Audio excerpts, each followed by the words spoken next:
제가 이제 은퇴를 지난 1월 29일 날 은퇴를 했습니다. 원로 추대를 받고 그리고 오늘 이렇게 봉사학교에 초대를 받고 하나님 말씀 전할 수 있게 돼서 얼마나 감사한지 모르겠습니다. 원로가 됐고 은퇴를 했다는 이야기는 목사 끈 떨어졌다 하는 이야기입니다. 은퇴를 해보니까 어디 갈 데도 없고 오라는 데도 없고 아주 막막한데 이렇게 초대해 주셔서 너무나도 감사한 말씀드립니다. 제가 사실은 목회 생활을 시작한 것이 봉사교회입니다. 전도사 때에 우리 유현철 목사님이 저를 이제 받아주셔서 여기서 목회를 시작하게 되었고요. 그리고 부교육자로 전도사로 있으면서 얼마 있지도 않았는데 또 교회를 개척시켜 주셔가지고 이제 수성교회를 개척하게 되었습니다. 그 수성교회를 개척하게 될 때 사실은 참 여러 가지 일들이 참 많이 있었습니다. 그때 800만 원에 4만 원씩 이제 월세를 주고 그렇게 있었는데 그때 전세 파동이 일어나 가지고 2천만 원에 10만 원씩을 내라는 거예요. 그럼 몇 퍼센트가 올라간 겁니까? 그래서 이리 가지고는 안 되겠다 해서 우리 교인들하고 의논을 해가지고 어디 학고방이라도 하나 사서 그래서 교회를 하는 게 낫겠다 이렇게 생각하고 헌금도 하고 이렇게 했습니다. 근데 그때 참 하나님께서 큰 은혜를 허락해 주셔가지고 우리 하재창 장로님, 그 하재창 장로님을 통해서 7천만 원, 그때 7천만 원이면 엄청나게 큰 돈이죠. 7천만 원을 그 지금 수성교회 자리 땅을 살 수 있도록 또 배려를 해 주시고 참 그렇게 해서 땅을 사고 또 이제 그 교회를 이렇게 짓게 되고 이렇게 했습니다. 그래서 아주 재미있게 교회를 짓고 이제 사역을 해 가는 동안에 그때 개척하고 교회 짓고 하는 동안에 제가 많이 지치고 힘들기도 하고 또 빚도 좀 있고 이렇게 했습니다. 그런데 경주 중부교회에서 저를 초청을 하는 겁니다. 그리고 교회 빚 있는 것도 좀 갚아주겠다 이렇게 해가지고 제가 사실은 돈 때문에 경주 중부교회 팔려갔습니다. 근데 제가 수성교회를 목회했을 때 그 목회 구성원들이 참 아주 특수한 분들이었어요. 이 동성로파 깡패, 향총로파 깡패 이런 사람들이 모이니까 뭐 다왕마담, 그 다음에 춤선생, 그 여자 도박사 뭐 이런 사람들이 막 몰려드는 거예요. 그래도 아주 교회가 재미있게 이게 진행을 해 오는 동안에 제가 경주 중부교회로 간다 그러니까 이분들이 굉장히 낙심도 하고 이렇게 했었는데 근데 경주 중부교회가 조금 어려운 교회인 줄 이 교인들이 듣고는 인지를 했습니다. 그리고 또 빚 때문에 빚도 갚아준다 그러니까 간다 그러니까 이분들이 생각을 어떻게 했는가 하면 우리 목사님이 빚 때문에 팔려가구나. 그 교회는 힘들고 어려운 교회라 그러는데 저한테 와가지고 뭐라고 이야기하는가 하면 목사님 그 교회가 어려운 교회 모양인데 목사님 애미 기는 사람도 있으면 바로 전화를 해 주십시오. 우리들이 가서 그냥 시켜버리겠습니다. 그 이야기 하더라고요. 시킨다는 이야기가 뭔가 하면 죽인다는 이야기죠. 아주 막 굉장히 의리도 있고 그런 분들이었습니다. 이제 제가 그런 특수 목회를 했었는데 사실은 가서 빚을 갚아줘야 되는데 빚도 안 갚아주고 또 수성교회도 목회자가 비었는데 어려운 상황이 되니까 그 교인들이 경주로 찾아왔어요. 찾아와가지고 장로님들한테 우리 목사님 도로 내놓으세요. 빚 갚아준다 하면 빚도 안 갚아주고요. 막 그렇게 이야기를 했습니다. 그랬을 때 장로님 한 분이 몇 분을 모아놓고 당신 500만 원 내시오, 500만 원 내시오, 저보고도 500만 원 내시오 이렇게 해가지고 돈을 한 3천만 원 만들어가지고 빚을 조금 탕감을 해 주었습니다. 그렇게 재미있게 이렇게 목회를 하다가 9년째 되던 해에 제가 안식년을 나오게 됐습니다. 근데 안식년에 나와가지고 자꾸 귀에서 소리가 나서 경대병원에 갔더니 경북대학병원에서 사진을 찍어봐야 된다 그렇게 이야기를 해서 사진을 찍었더니 귀 뒤에 종양이 하나 생겼습니다. 일종의 뇌종양입니다. 종양인데 저는 그걸 아주 간단한 수술로 생각을 하고 이제 수술을 하게 됐는데 그 내용을 우리 정준보 장로님한테 이제 말씀을 드렸어요. 정준보 장로님께서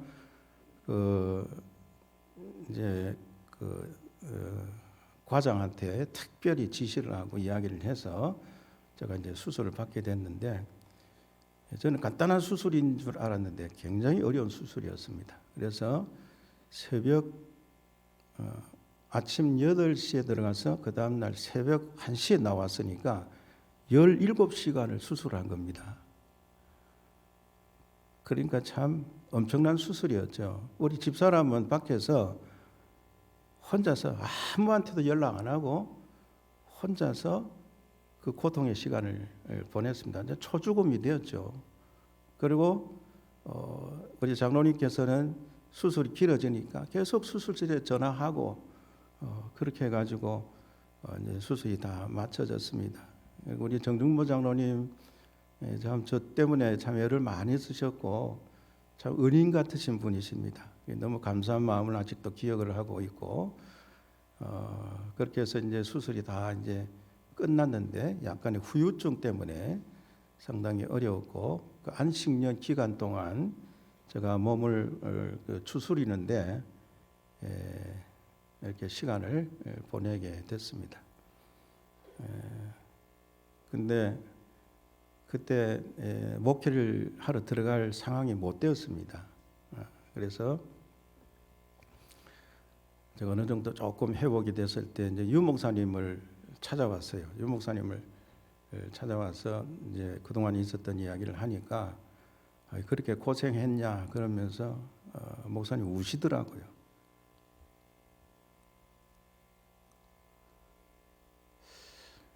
그러시면서 그게 있으면 안 된다. 빨리 나와서 다른 교회로 가도록 하자 해서 지금 있는 원호교회로 가도록 목사님이 힘을 써 주셨습니다. 그 목사님의 사랑과 그리고 그 목사님의 유 목사님의 관심을 잊을 수가 없습니다. 그래서 제가 이제 원호교회로 가서 목회 사역을 시작했는데 근데 목회를 제대로 못 했죠. 그냥 쉬러 갔다 이렇게 생각하면 되는데 그 쉬는 동안에 제가 다른 거는 못 하고 그저 이제 볼링이나 치고 또 운동이나 하고 이렇게 했는데 하나님께서 특별히 은혜를 허락해 주셔가지고 교회가 자꾸 부흥이 되는 겁니다. 그때 그 교회도 7천만 원의 빚이 있었어요. 근데 그 빚도 다 갚게 되고 그리고 교회는 자꾸 부흥이 되고 예산도 늘어나고 교인도 이제 불어나게 되고 그렇게 됐습니다. 그래서 거기에 간지 4년 만에 교회를 다시 건축을 하게 되고 그리고 계속해서 참 재미있는 시간들을 많이 보냈습니다. 근데 가만히 생각해 보니까 저는 그냥 아무것도 안 했어요. 그냥 설교만 하고 이렇게 했는데 저 집사람이 참 애를 많이 쓰면서 제가 해야 될 목회 사역을 이렇게 본인이 이제 감당을 해가면서 이렇게 했었는데 참 고마운 마음을 제가 가지고 있습니다. 저 뒤에 오늘 같이 왔어요. 같이 왔는데 제가 이번에 추대식을 할 때 감사패를 또 전달해 주었습니다. 그랬더니 교인들이 많이 은혜 받았어요. 참 추대식에 너무 아주 좋은 시간들을 이렇게 보냈는데 그때 경주에서 또 많이 오셨어요. 장로님도 5분이나 오시고 그렇게 해서 아주 그 추대식 은퇴식이 너무나도 은혜스러운 그런 추대식이 되었습니다. 사모님도 저 뒤에 왔는데 고생했는데 한번 박수 한번 해주시면 좋겠습니다.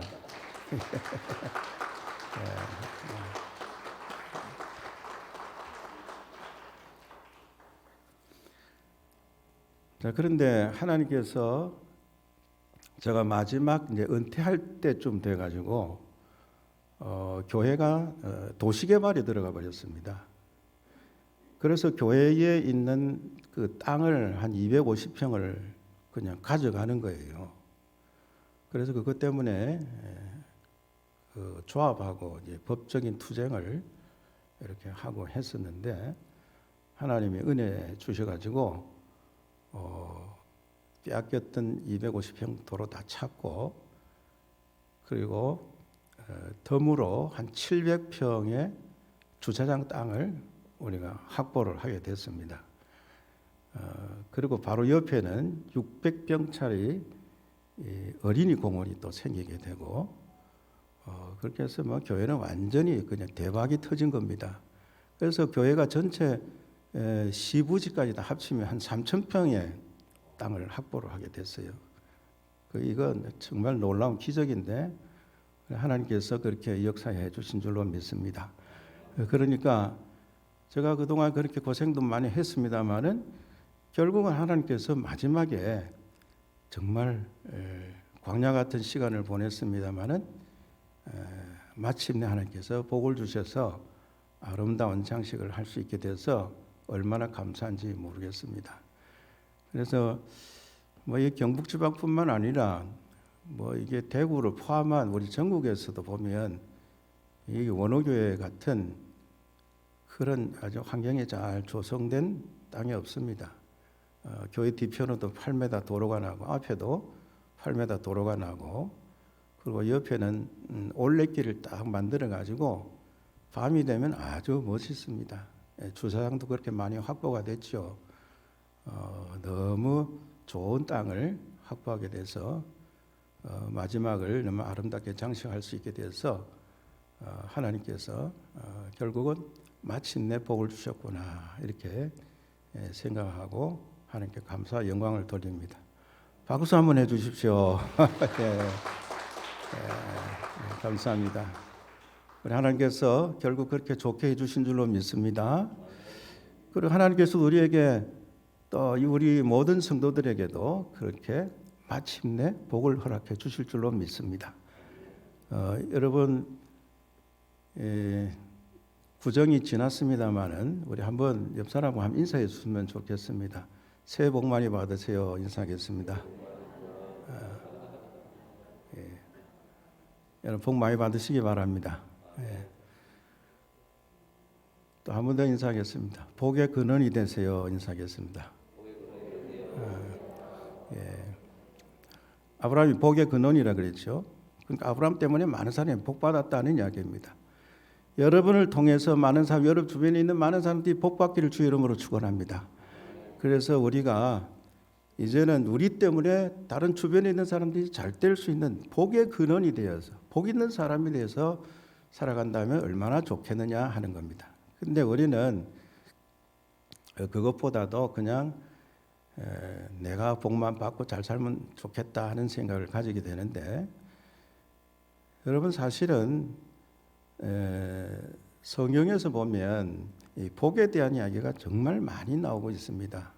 복에 대한 이야기 많이 나오는데 근데 성경과 교회가 이 땅에 들어오기 전에 우리 한국 사람들에게는 복이라고 하는 개념을 이미 가지고 있었습니다.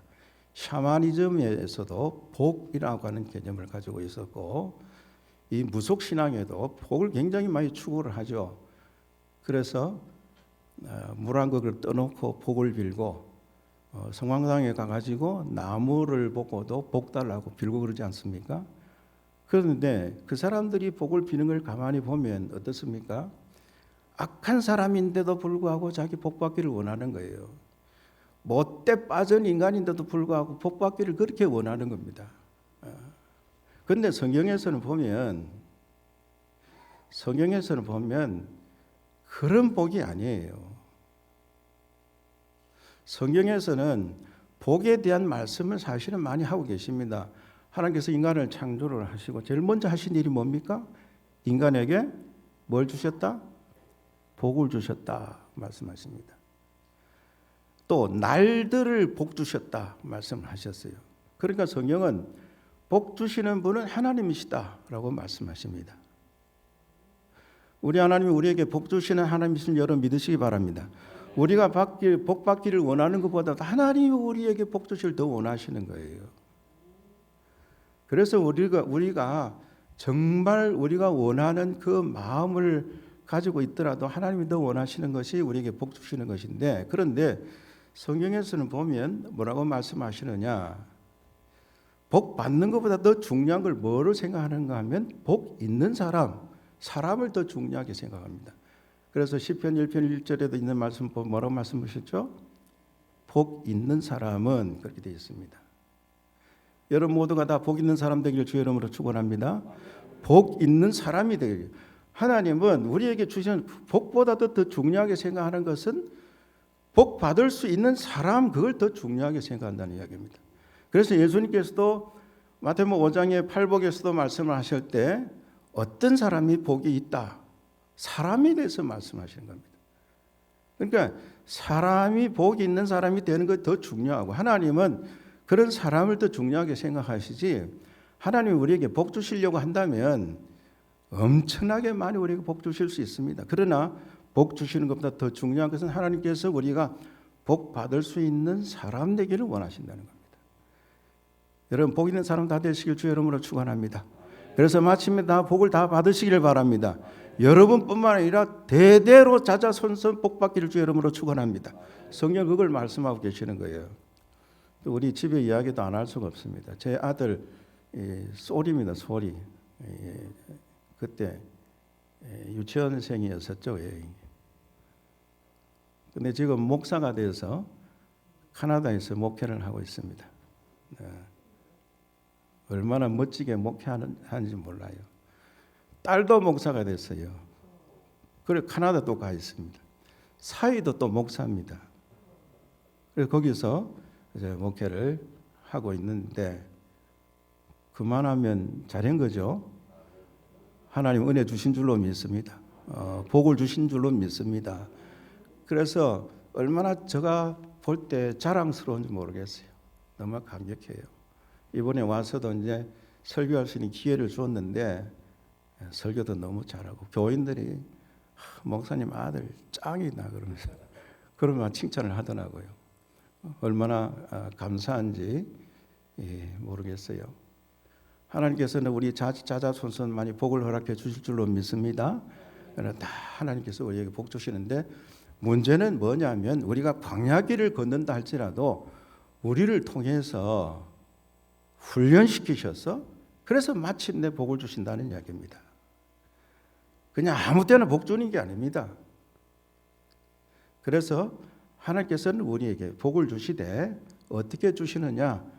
우리로 하여금 복 받을 수 있는 사람으로 만드시고, 그리고 마침내 복을 주신다 하는 이야기입니다. 어느 권사님이 아주 전문적인 지식을 가지고 있고 또 남편도 전문적인 지식을 가지고 있는 분입니다. 그래서 완전 엘리트 집안이었고, 그 자녀들도 보면 사회도 보면 전부 다 사자 돌림의 직업을 가지고 있어요. 판사, 변호사, 의사 뭐 아주 대단한 사람인데, 근데 이분이 그렇게 많이 자랑을 하는데 본인이 권사님입니다, 교회. 그러니까 남편도 장로님으로 만들고 싶은 거예요. 그 장로님이 되었어요. 그런데 이분이 가만히 보니까 이것도 하고 저것도 하고 얼마나 욕심이 많은지 모르는 거예요. 그러니까 그분 가만히 보면 은혜가 안 되는 거예요.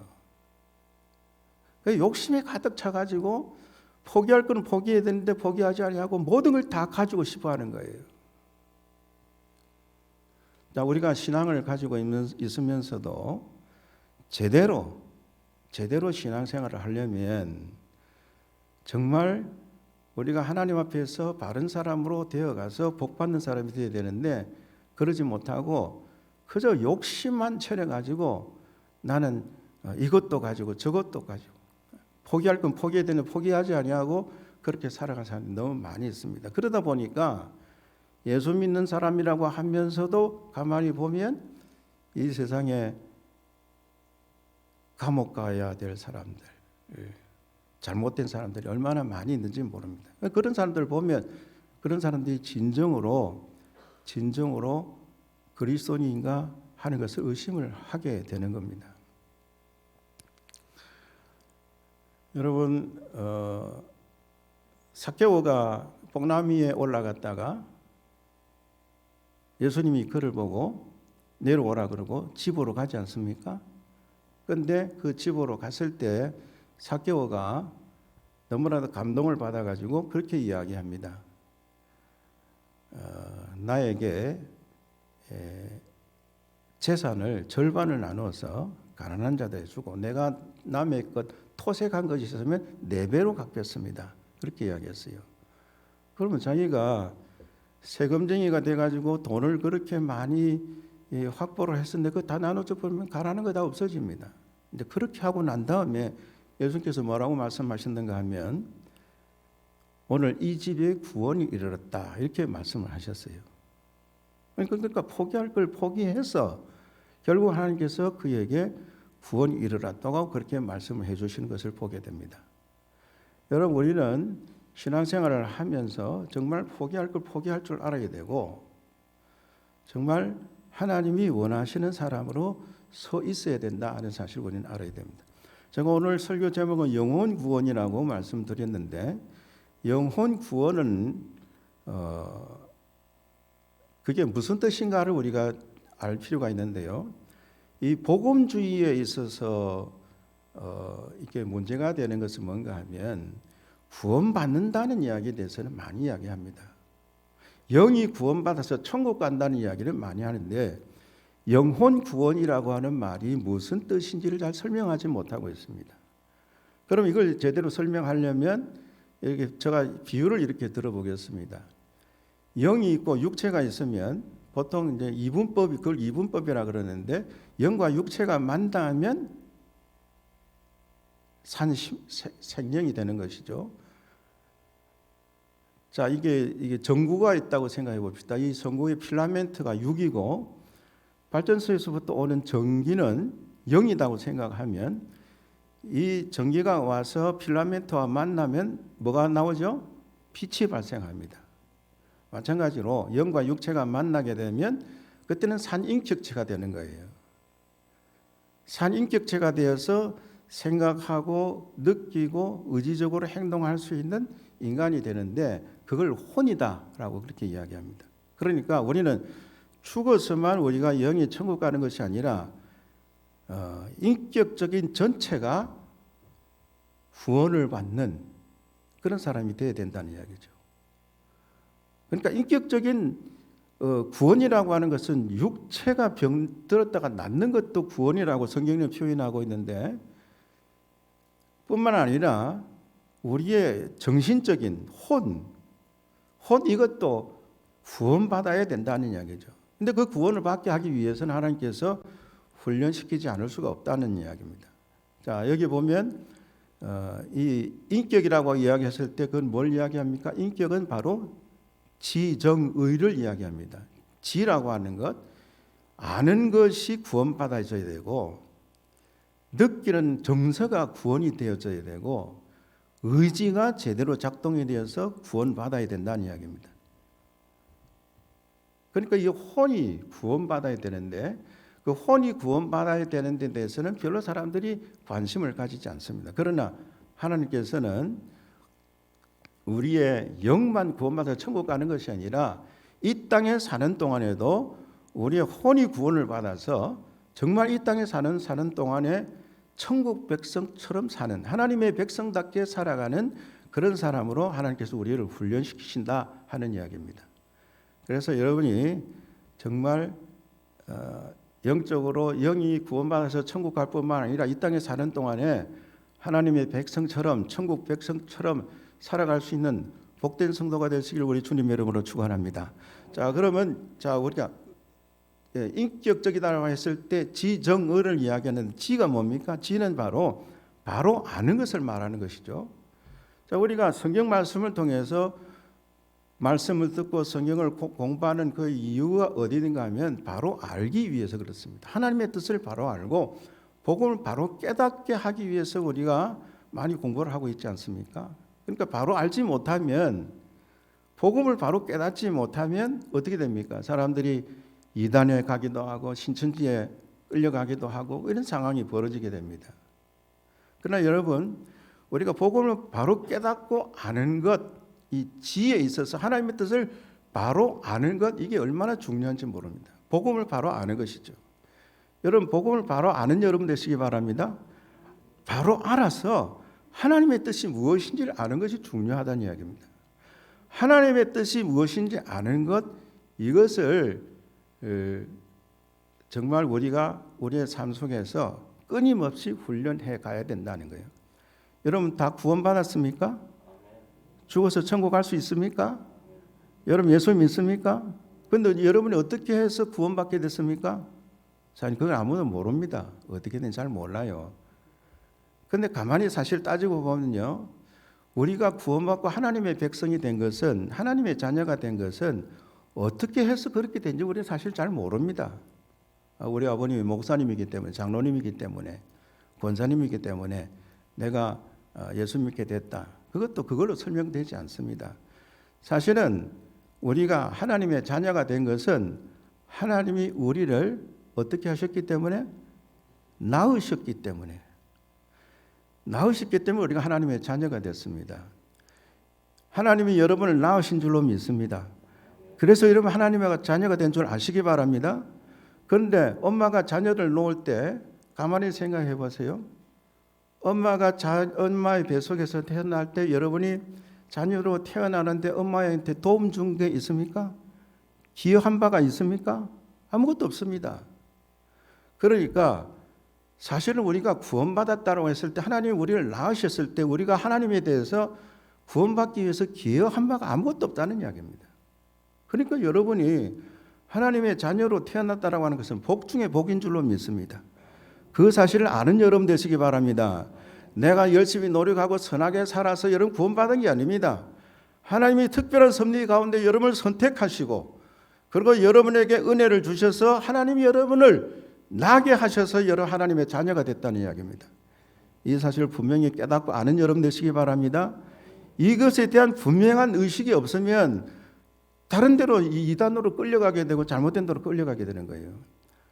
나는 내 의지대로 내가 뭐 어떻게 해서 구원받은 것이 아니라 하나님께서 나를 선택하셔서 하나님의 나를 낳으셔서, 그래서 내가 거듭나서 구원받은 백성이 되었다 하는 사실을 아는 여러분 되시기 바랍니다. 그래서 나는 하나님의 자녀다 하는 사실에 절대 흔들림이 있으면 안 됩니다. 자, 우리 크게 한번 고백하겠습니다. 나는 하나님의 자녀입니다. 하나님이 나를 낳으셨습니다.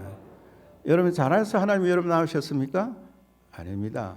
하나님이 여러분을 그냥 낳으신 거예요. 그러니까 여러분이 하나님이 여러분을 낳게 하는데 기여한 바가 아무것도 없습니다. 그냥 하나님이 여러분을 선택하셔서 하나님의 자녀로 낳게 해주셨다는 거예요. 이게 복음입니다. 이 사실을 분명히 깨닫고 아는 여러분 되시길 바랍니다. 자, 그러면 그것이 아는 것이 가장 중요한 부분이고, 그 다음에 또 우리가 지가 있으면 정이 있지 않습니까? 정이라고 하는 것은 우리 정서가 새로워지게 되고 느낌이 새로워지게 되고, 그래서 우리의 정서가 정말 아주 섬세하게 되고, 하나님의 은혜를 생각하면 눈물이 나고, 하나님에 대해서 감사하게 되고, 하나님께 영광을 돌릴 수 있는 그런 사람이 되어야 된다는 거예요. 근데 그게 되어 있지 아니하고 훈련되어 있지 않아 가지고 예수 믿게 되고 구원받은 데 대해서도 감사할 줄도 모르고 그냥 그렇게 넘어가는 사람들이 참 많이 있습니다. 그렇게 돼서는 안 됩니다. 우리의 정서가 정말 섬세해져서 하나님의 은혜를 생각하면 눈물이 나고, 하늘을 쳐다보면 하나님께서 이렇게 놀랍게 은혜를 허락해 주셨구나. 가을에 단풍 잎을 바라보면서도 하나님의 은혜가 너무나도 놀랍다, 하나님의 창조하심이 놀랍다 생각하면서 눈물을 흘릴 수 있는 섬세한 감정을 가지는 게 중요합니다. 여러분이 구원받은 데 대해서도 정말 너무나도 감사하다는 그 감사의 마음이 여러분 속에 있는 게 중요하다는 거죠. 구원의 은혜가 여러분 감사합니까? 감사합니까? 정말 감사를 여러분 되시기 바랍니다. 우리 한번 크게 고백해 보겠습니다. 구원의 은혜가 너무 감사합니다. 정말 감사하십니까? 그래서 감사하고 계속해서 여러분이 그 구원의 은혜를 고백하고 감사하고 감탄할 수 있는 여러분 되시기 바랍니다. 하나님께서 그런 사람을 제일 좋아하실 줄로 믿습니다. 하나님이 하신 일 중에서 천지 창조도 중요하지만 우리를 구원하신 그 사건이 더 큰 사건입니다. 더 그 큰 사건에 대해서 우리가 감탄하면서 감사하면서 살 때, 그때에 하나님께서는 우리에게 놀라운 은혜를 허락해 주시는 겁니다. 믿습니까? 그래서 여러분은 감사가 날마다 넘치시기 바랍니다. 자, 우리 다시 한 번 더 감사하겠습니다. 구원의 은혜를 감사합니다. 여러분 감사하시고 날마다 감사를 입으로 외치기 바랍니다. 그리고 외일 뿐만 아니라 여러분이 그것이 자꾸 그 정서가 훈련되어져 가지고 눈을 감아도 감사하고 눈을 떠도 감사하고 어떤 일을 만나도 감사하고 죽을 때도 하나님 구원의 은혜가 너무 감사합니다 하고 죽을 수 있기를 주의 이름으로 축원합니다. 이세종이나 김연필 이런 사람들은요, 그 전라도의 성자라고 그러지 않습니까? 죽을 때 뭐라고 하면 죽었는가 하면 오메 기뻐 죽겠네 그러면서 죽었어요.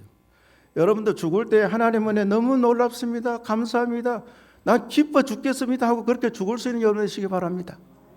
그런 정서가 섬세하게 되어져야 돼요. 그 다음에 세 번째는 뭡니까? 의라고 하는 것이 아니에요. 의는 뭡니까? 그 의는 이것이 옳은 것이다, 이것이 옳다 생각되면 그대로 행동할 수 있는 의지를 이야기합니다. 여러분 우리 신앙은 의지적인 신앙이 되어야 됩니다. 여러분 의지적인 신앙 되시길 바랍니다. 그래서 이게 하나님의 말씀이다라고 알게 되면 그 하나님의 말씀을 깨닫고 알았으면 아는 것으로 그치는 것이 아니라 그 말씀을 그대로 행동으로 옮길 줄 아는 믿음의 사람들 다 되시길 주의 이름으로 축원합니다. 그래서 우리의 신앙은 의지적인 신앙이 되어야 된다는 거예요. 여러분 내가 알기는 아는데 행동으로 옮기지 않으면요, 그거 안 됩니다. 하나님의 말씀이 하나님의 명령이라고 한다면 내가 목숨을 걸고라도 이 명령을 지켜서 그대로 행하겠습니다 하는 의지의 신앙이 우리에게 분명히 있어야 되는 거예요. 그래서 하나님께서는 말씀하실 때 뭐라고 말씀하셨습니까? 신명기 8장 앞에 보면 그렇게 말씀하셨어요. 너희를 낮추시고 이렇게 시험하는 것은 내가 너에게 한 명령을 지키는가 지키지 않는가 보려 한다고 말씀하셨어요. 여러분 우리의 신앙이 의지적인 신앙에 대해서 정말 하나님의 명령도 하나님의 말씀대로 지킬 수 있는 의지가 있어서 행동으로 옮길 때 그때 정말 하나님께서 기뻐하시고 우리의 신앙이 온전한 우리 혼이 구원받는 그런 사람이 된다는 거예요. 그렇게 될 때 천국, 죽어서만 천국 가는 것이 아니라 이 땅에 사는 동안에도 천국 백성으로서 살아갈 수 있게 된다 하는 이야기입니다. 여러분 우리가 다윗을 생각해 보세요. 다윗은 어떤 사람이었습니까? 하나님의 뜻을 알기 위해서는 그렇게 하나님의 뜻을 알기 위해서 기도하고 구했습니다. 하나님의 뜻을 알았으면 그 뜻대로 시행하는 사람이었어요. 그리고 그는 그 정서가 얼마나 섬세하고 예민했던지 불쌍한 사람을 보고는 그냥 가만히 있지를 못합니다. 도와줘야 되고 그를 위해서 먹을 것을 갖다 주고 살려주고 하는 그런 정서가 아주 예민한 사람이었어요.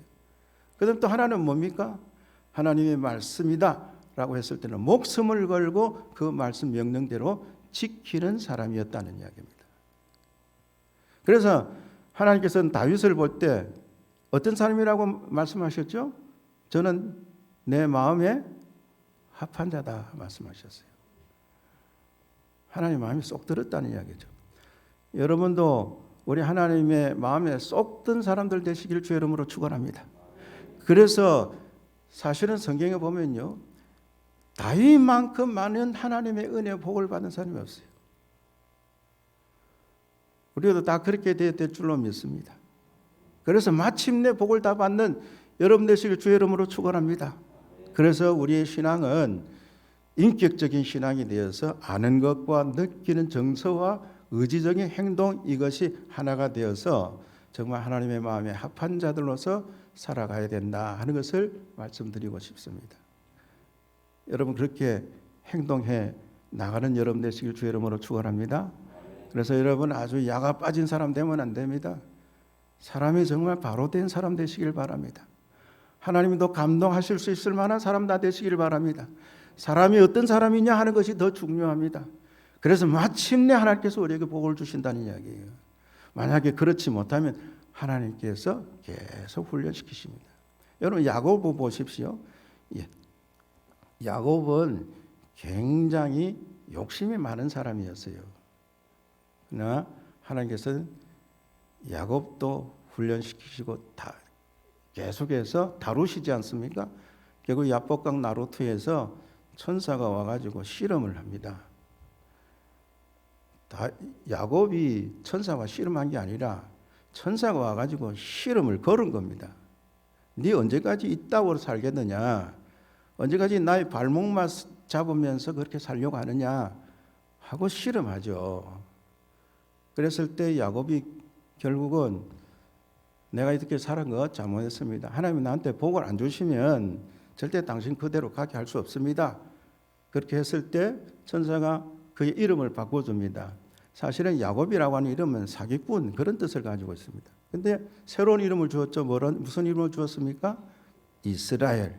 이스라엘이라고 하는 말의 뜻은 하나님이여 다스리소서 그런 뜻입니다. 그 이야기는 하나님이 이제는 원하시는 대로 내가 살겠습니다. 그런 뜻입니다. 자, 우리 크게 한번 고백하겠습니다. 하나님이여 다스리소서. 하나님에게 다스림 받는 여러분 되시길 바랍니다. 그 이후로는 하나님께서 그에게 놀라운 은혜를 또 허락해 주신 것을 볼 수가 있습니다. 여러분 우리가 이 땅에 살아가는 동안에 하나님의 다스림을 받아서 정말 우리가 하나님의 명령, 하나님의 말씀이면 그대로 순종하고 행할 수 있는 믿음의 사람 그렇게 다 되어서 정말 하나님의 마음에 쏙 드는 사람 되시기 바랍니다. 절대로 악한 사람으로 살아서는 안 됩니다. 예수 믿는다고 하면서도 야가 빠진 사람 되면 안 됩니다.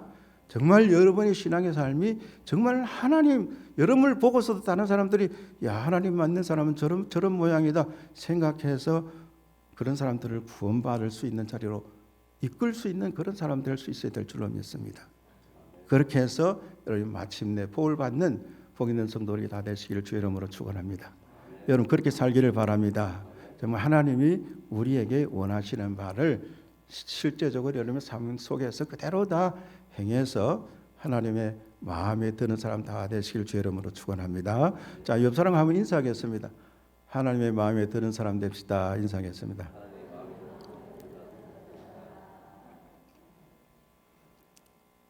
한 번 더 인사합시다. 야가 빠지게 살지 맙시다. 인사하겠습니다. 예수 믿는다고 하면서도 정말 야가 빠진 사람 많아요. 그렇게 살면요 사람들이 다 압니다. 그걸. 그런 사람은 전도하면 야 니나 천국 가라. 니 가는 천국 내가 안 간다. 그렇게 된다니까요. 여러분의 삶의 모습을 보면서 야 저 사람 정말 하나님의 사람답다. 정말 저 사람 훌륭한 사람이다. 저 사람 믿는 하나님은 나도 믿겠다. 그럴 수 있는 사람이 돼야 되는 거예요. 그러기 위해서 여러분이 훈련되게 될 때 하나님께서는 여러분에게 더 많은 은혜와 복을 주시고 여러분에게 마침내 다 복을 허락해 주신 줄로 믿습니다. 여러분이 광야 같은 세월을 살아가더라도 하나님께서는 놀라운 은혜를 그렇게 훈련시켜 가시면서도 우리에게 복을 주시는데 이슬비 같은 은혜를 허락해 주십니다. 그냥 훈련시키시면서 그냥 내버려 두시는 것이 아니라 때를 따라서 우리 눈에 보이지 않게 우리에게 주신 은혜가 얼마나 놀라운지 모르겠습니다. 여러분 그 은혜를 받아가면서 여러분의 삶이 정말 하나님이 기뻐하시는 사람으로 하나님 마음에 쏙 드는 사람으로 다 복을 받아서 여러분의 자자손손 다 복받는 복 있는 성도의 가정이 되시기를 우리 주님의 이름으로 축원합니다. 기도하겠습니다. 주님 감사합니다. 오늘 저희들 하나님의 말씀을 통해서 또 깨닫게 하심을 진심으로 감사합니다.